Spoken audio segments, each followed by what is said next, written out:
there are seasons in the marriage. You see, let me tell you, when your wife has just put to bed, watch it. Satan is around the corner. For so many reasons.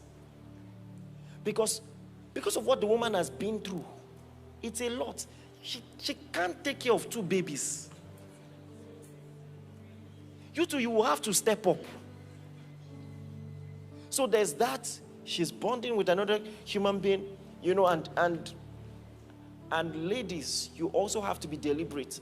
Once in a while, drop that baby with someone trusted. Go out and play with your husband. You see, that season is very dangerous. Very dangerous. And then especially the seasons where the lady is taking time to repair, the man can't touch her. Those seasons are dangerous.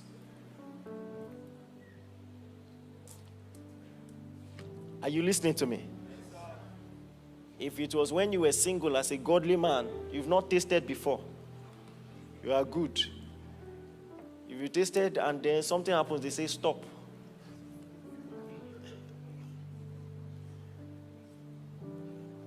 Come on, are you listening to me?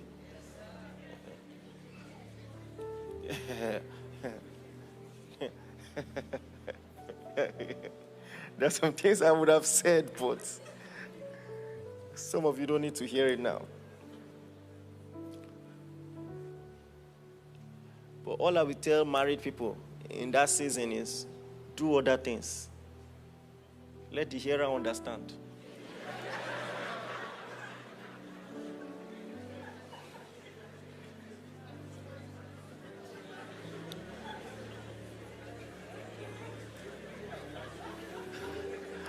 Pastor Okeme is just getting it. After 15 full minutes.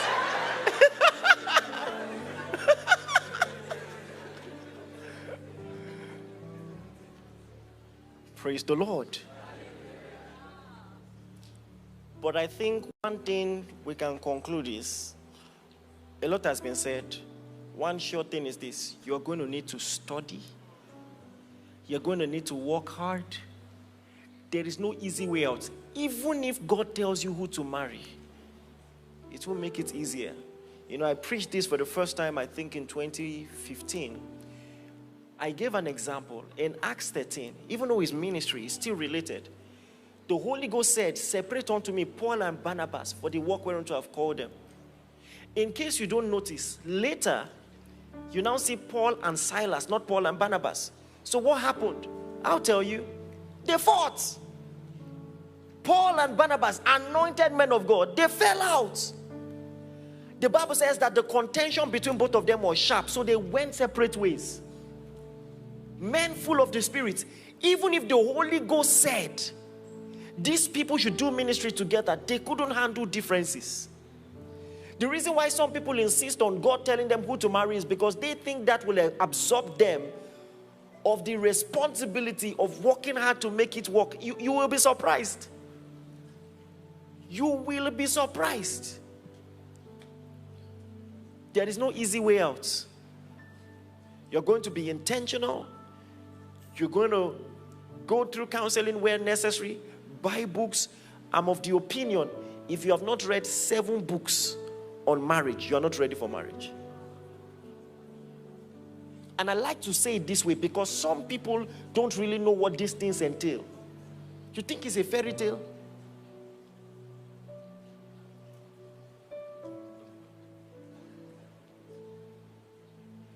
So I want to put a knowledge requirement just to help you to understand what's at stake. Solomon was a good president and was a bad father.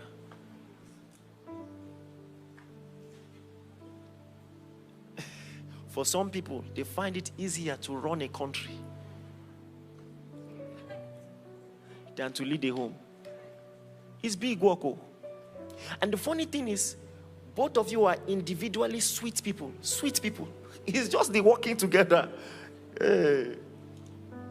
Come on, are you listening to me? So please, and please, the final thing I want to say is do the work.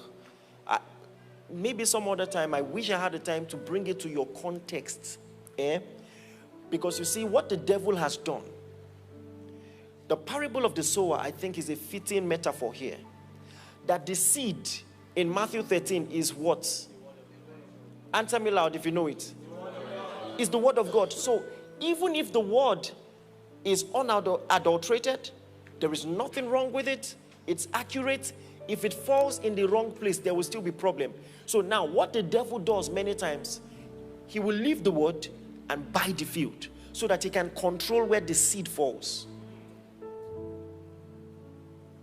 For instance, how are you going to practice godly marriage in a difficult, you don't even know the difficulties of your context. There are some simple things back home that make marriage easier. Simple. There is something that is from heaven. Heaven introduced Nigeria to it. It's called Omugo. See, let me tell you. Many marriages don't recover when the child comes. Because the woman will nurse resentment. She feels left alone.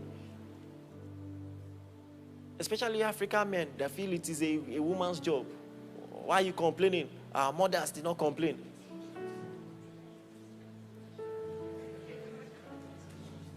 In case you have not clocked it, in a climb like this, the rules are different. You will wash plate too. You will wash plates.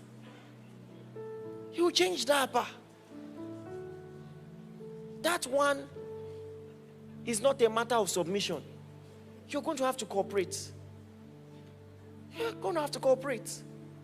Because when the devil, just one change, when the devil makes it very hard for one working person to foot all the bills and two parents have to go out, if you don't fight for the home, you're already in trouble.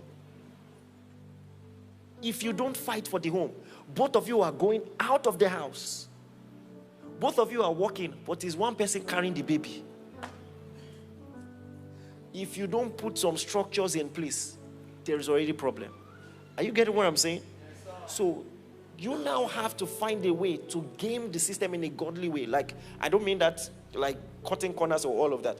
But how does this work for parenting, raising children? How is it going to work? What are we going to do? Yeah, we are both going to work, but one of us is to be remote work or what, or shifts.